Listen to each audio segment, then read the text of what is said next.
Alors, aujourd'hui, sur la chaîne YouTube Au Petit Jeu, on vous présente un autre petit coup de cœur qu'on a testé, qu'on a adoré, et puis on va faire des belles choses aussi pour stimuler des belles compétences avec nos élèves. C'est le jeu Picture, qui est édité par Matago. On dit 8 ans et plus. Moi, je vous dirais, un 6-7 ans serait capable de jouer. Un enfant qui va déjà vers 6-7 ans, présenter particulièrement des habiletés avec les arts plastiques, le bricolage, vraiment la création artistique, l'imagerie et tout, parce que c'est un jeu qui va nous demander de créer à l'aide de matériel. Donc, un enfant qui présenterait des compétences déjà à 6-7 ans serait amplement capable de jouer. Voilà, donc 3 à 5 joueurs pour une partie d'environ 30 minutes. Ça peut vraiment varier. L'objectif du jeu est de récolter le maximum de points. De quelle manière je vais récolter des points? En représentant, ici, à l'aide du matériel que je vais avoir, une image au centre qui va m'être donnée au hasard, OK? Et puis, si les autres joueurs devinent ce que j'ai représenté, par exemple, si j'avais à représenter celle-ci et que Rosalie a voté pour moi, bien, je vais récolter un point. Si 3 joueurs ont voté pour moi pour celle-ci, donc ils ont deviné que j'ai illustré celle-ci, je compte 3 points. Donc, je compte des points si les gens ont réussi à deviner ce que j'ai fait par mon illustration. Et je vais aussi compter des points si je devine correctement ce que les autres ont fait. Alors, comment on fait pour aller récolter ces points-là? C'est qu'à chaque tour de jeu, on va recevoir un kit de représentation. Moi, ce tour-ci, j'avais des images. C'était ça mon moyen, mon matériel, mon kit pour aller représenter une image qui m'a été donnée. OK? Simon, lui, ce qu'il avait, c'est un kit de petits cubes de couleurs, comme ça. Et il devait obligatoirement utiliser 9 cubes pour nous représenter l'une des images ici. Rosalie, ce tour-ci, elle avait un kit de blocs, comme ça, qu'elle dispose dont elle veut. Et puis, Hubert, lui, ce tour-ci, il a des lacets, 2 petits lacets, pour venir illustrer le point de coordonnées qu'on lui a donné. Donc, là, il n'y a pas de temps. Chacun fait sa construction. Quand chacun a fini, on essaie de deviner. Donc, là, c'est quoi qu'on illustre? Bien, écoutez, on illustre une des cartes ici. Bien, comment on fait pour la sélectionner? Il y a un petit sac ici dans lequel on va piger. Moi, vous voyez, ce tour-ci, j'ai pigé ce point de coordonnées-ci. D'accord? Alors, ça, c'est secret. Donc, moi, j'ai eu à illustrer ce que vous venez de voir sur mon jeton ici. Regardez. OK? Alors, c'est intéressant parce que les images sont classées dans un tableau à double entrée. Donc, déjà là, ici, ça stimule la compréhension de la lecture d'un tableau à double entrée. Alors, moi, c'est ça ici que j'avais à faire deviner.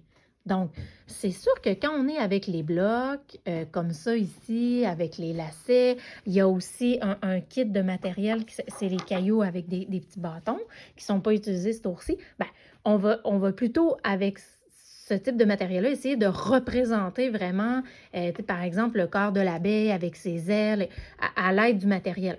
Moi, ce tour-ci, j'avais les images. Les images, on peut autant les utiliser pour les composer, de sorte vraiment à illustrer la forme de l'image, mais on pourrait tout autant les utiliser pour faire du sens. OK?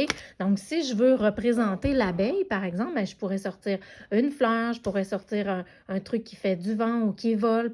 Et additionner le sens du vocabulaire en soi, bien, ça va me donner une abeille. Autant que je peux utiliser des cartes pour confectionner une abeille, un cercle avec des ailes, avec des barres. Bon, voilà. Alors, c'est ça le jeu. Donc là, Simon, lui, a illustré on ne sait quoi à l'aide de ça ici. Donc, si je regarde un petit peu ses cubes, ben j'essaie de voir qu'est-ce qu'il a deviné, qu'est-ce qu'il a illustré.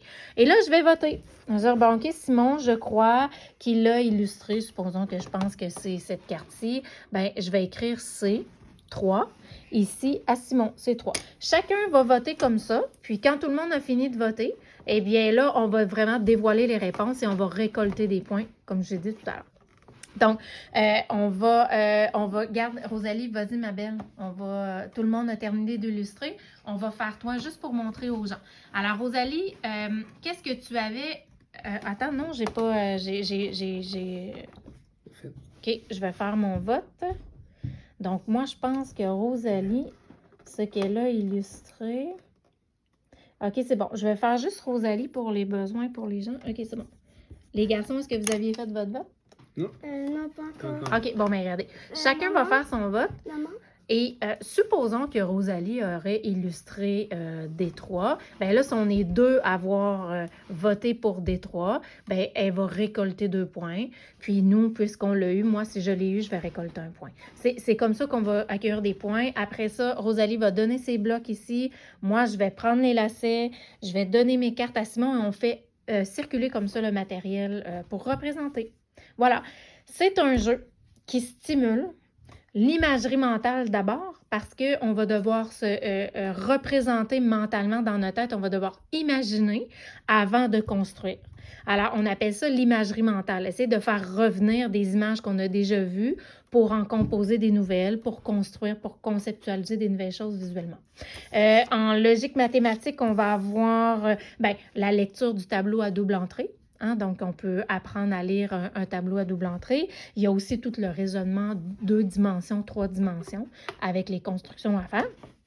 On va travailler le sens, les liens, surtout par les cartes plus imagées où on va essayer de faire des liens de sens à l'aide du vocabulaire.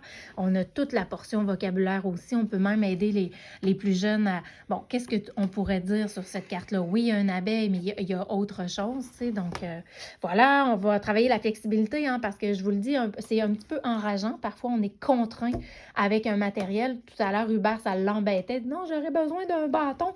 Il n'y avait pas de bâton. Donc, on est contraint à utiliser ce qu'on a. That's it. Donc, ça travaille vraiment la souplesse, la flexibilité. On doit réorganiser notre façon de penser parfois quand on a une idée en tête puis ça ne fonctionne pas avec le matériel qu'on a sous la main. C'est excellent pour ça aussi. Voilà, donc un petit jeu vraiment intéressant à jouer en famille puis voilà, qui stimule la créativité. Bonne joute à tout le monde!